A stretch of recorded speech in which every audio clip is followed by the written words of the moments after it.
નકલી કચેરીની શ્રેણીમાં એક વસ્તુ અમને એવી ખબર પડી, શહેરી વિકાસ વિભાગ અંતર્ગતની રેરાની કચેરીમાં મારી શુદ્ધ જાણકારી મુજબ સબ્જેક્ટ ટુ કરેક્શન વર્ષ 2023માં ઇલીગલ જેલ ચાલી.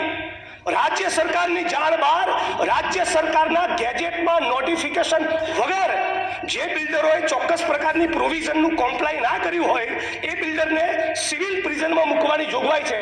તો રેરાની કચેરીના 7મા માળને કેટલાક અધિકારીઓ, 2 મામલતદાર અને 2 આસિસ્ટન્ટ કલેક્ટર, આ 4 અધિકારીઓએ એકબીજાના મેળાપીપણામાં પોતાની મરજીથી કદાચ રાજ્ય સરકારની જાણ બહાર કે આશીર્વાદથી 7મા માળની એક કચેરીને જેલ તરીકે વાપરી અને એક એમાંના કોન્ટ્રાક્ટર કે બિલ્ડરને ક્યુબિકલમાં રાખ્યા 72 કલાક સુધી. આ ભારતના બંધારણના આર્ટિકલ 21 અને માનવ અધિકારનું સિરિયસ હનન છે. આજે સવાલ થઈ રહ્યો છે કે રેરાની કચેરીની અંદર નોટિફિકેશન વગર કોઈ એક રૂમને તમે જેલ તરીકે કઈ રીતે વાપરી શકો? અને જો આ બાબતે મારી ભૂલ થતી હોય તો માનની મંત્રીશ્રી જ્યારે મારી વાતને રિસ્પોન્ડ કરે તો આ સન્માનની ગૃહના રેકોર્ડ ઉપર એ નોટિફિકેશન જાહેર કરવું જોઈએ. એક માણસ, એક બિલ્ડરને 72 કલાક સુધી 3 દિવસ ક્યુબિકલમાં ગોંધી રાખ્યો છે. એનું ડાયાબિટીસ 500 થઈ ગયું એક માણસનું. એને સિવિલ ગાંધીનગરમાં હોસ્પિટલાઇઝ કરવો પડ્યો હતો. આ શું ચાલી રહ્યું છે આપણા ગુજરાતમાં?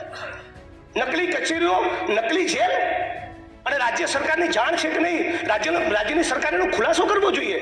એક માણસને હાર્ટ એટેક આવે એવી સિચ્યુએશનનું ત્યાં નિર્માણ થયું હતું. અને હમણાં 2023માં જ્યારે અનિતા કરવાલ આવ્યા ત્યારે અમને કચેરી બંધ કરાવી. તો કચેરી શરૂ થાય, બંધ થાય તેનું નોટિસ હોય, એની ગેજેટમાં એન્ટ્રી થાય. કચેરી બંધ કર્યું તેના કારણો રજૂ કર્યા હોય.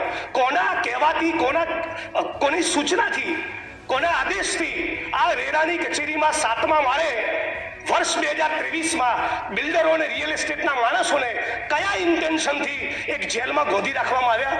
આ બહુ સિરિયસ સવાલ છે. ગુજરાતની 6.5 કરોડ જનતા આ જાણવા માંગે છે.